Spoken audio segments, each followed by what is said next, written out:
জয় গুরু। আমার চ্যানেলে বিউটিস কিচেনে আপনাদের সবাইকে স্বাগত।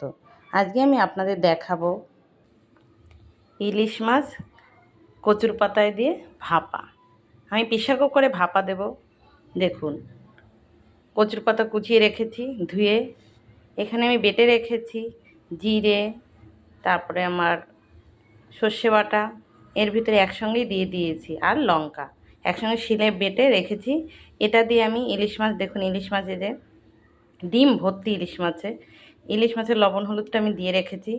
কিছুটা আমি এতে মাখবো, কিছুটা আমি কচু পাতা মাখবো। মেখে এটাকে আমি প্রেসারে বসাবো। প্রেসারের ভিতর তেল দিয়ে, প্রেসারে সিটি দেবো না, বসিয়ে দেবো। দেখুন আপনারা, আমি দিয়েছি কচু পাতা, হলুদ, লবণ,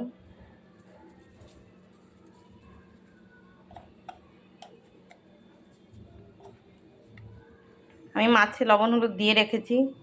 দিয়ে দেব আমি বাটা মশলাটা। ডিম আছে, বেশি নড়াচড়া করান যাবে না, ডিমটা বেরিয়ে যাবে, যার জন্য আস্তে আস্তে একটু করতে হবে, ডিমটা যাতে বেরিয়ে না যায়। দেখুন, এবার আমি কচুর পাতা এটা মাখাবো। এভাবে সব পাতায় মাখিয়ে দেব।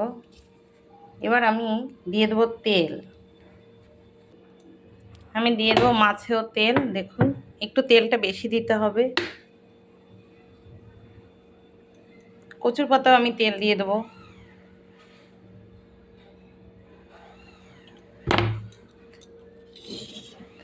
আমি এটাকেও ভালো করে এবার মাখবো মাছের সঙ্গে, তেলের সঙ্গে।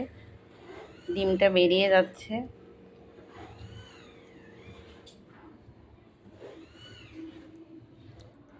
আমি কচু পাতাটাকেও ভালো করে মাখবো। দেখুন, মেখে পুরো কমিয়ে ফেলেছি কচু শাকটাকে।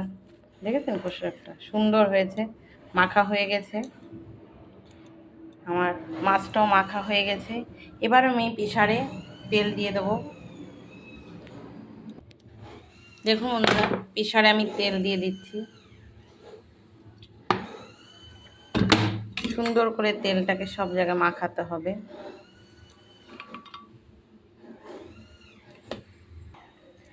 দেখুন, প্রেসারে ঘুরিয়ে ঘুরিয়ে আমি তেলটা মাখিয়েছি সুন্দর করে, সব জায়গায় লেগেছে, যাতে কচুর পাতা এবং মাছ প্রেসারে লেগে যাবে না। এবার আগে আমি কচুর পাতাটা দেবো।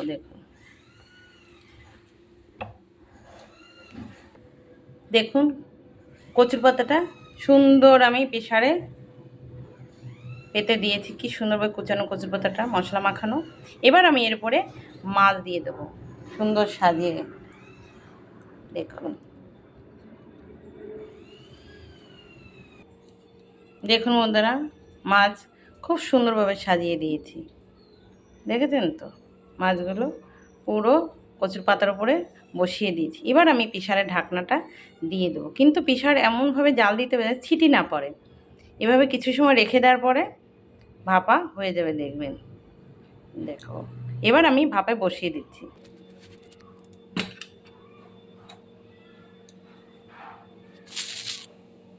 কম জালে বসিয়ে, দেখুন বন্ধুরা কি সুন্দর হয়ে এসছে, দেখছেন?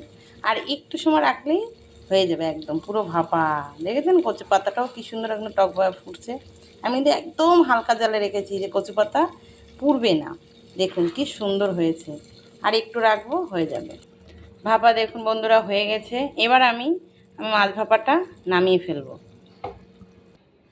দেখুন বন্ধুরা, মাছ ভাপা আমি নামিয়ে দিয়েছি। কচুর পাতা দেখেছেন কি সুন্দর সিদ্ধ হয়ে গেছে, মাছও ভাপা হয়ে গেছে, কচুর পাতাও ভাপা হয়ে গেছে। এটা কিন্তু দুধমান কচুর পাতা, মোড়ানো পাতাটা, সেই পাতাটা দিয়ে আমি কুচিয়ে সিদ্ধ দিয়েছি। দেখেছেন, খেতেও কিন্তু খুব টেস্ট হবে। একবার বানিয়ে খেয়ে দেখবেন, খুব সুন্দর লাগবে। আমার রান্নাটা যদি আপনাদের ভালো লেগে থাকে তাহলে please please comment, share, like করতে ভুলবেন না। জয় গুরু।